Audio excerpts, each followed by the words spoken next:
Çocuklar, şimdi sessiz oluyoruz, bir nefes hareketi yapacağız. Hayat! Namaz da güzeldir!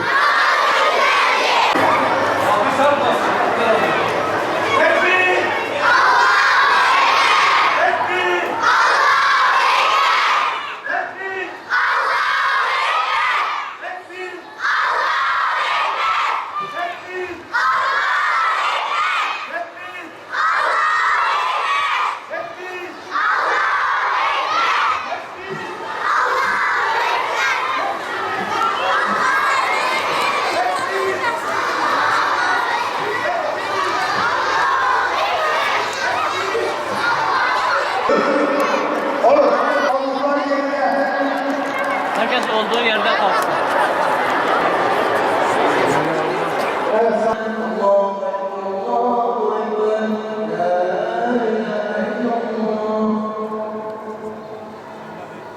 Allahu Ekber.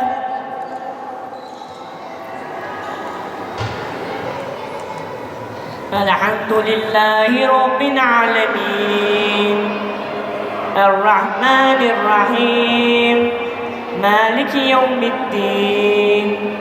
İyyâke na'budu ve iyyâke nesta'in. Sıratallezîne en'amte aleyhim.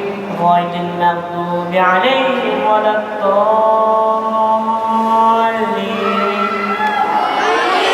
Allahu Ekber. Semiyallahu limen hamidah.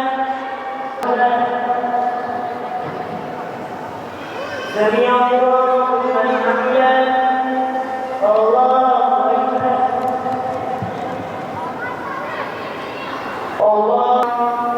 Esselamu aleyküm ve rahmetullah.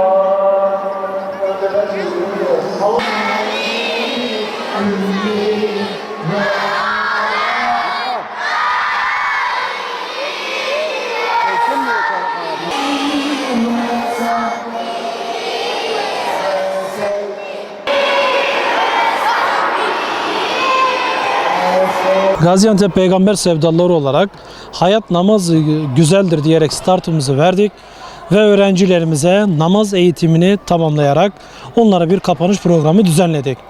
Hayat namazı güzeldir diyerek nesilleri yetiştirme, onlara namaz ruhunu, namaz aşkını, namaz ibadetini kazandırmaya yönelik olarak çocuklarımızı yetiştirdik, eğitimlerini verdik. Ve bu eğitimin sonucunda da çocuklarımızı Millet Camisi'nde toplayarak onlara namaz kıldırarak, namaz etkinliği yaptırarak evlatlarımızı biz geleceğe hazırlıyoruz. Biz biliyoruz ki namazla büyüyen bir nesil, namazla Allah'a kul olan bir nesil, geleceği sağlam olan bir nesildir. Ve gerçekten de Allah'ın rızasına kavuşacak olan bizim gençlerimiz, neslimiz, çocuklarımız bu şekilde ortaya çıkacaktır. Namaz dinin direğidir dedik.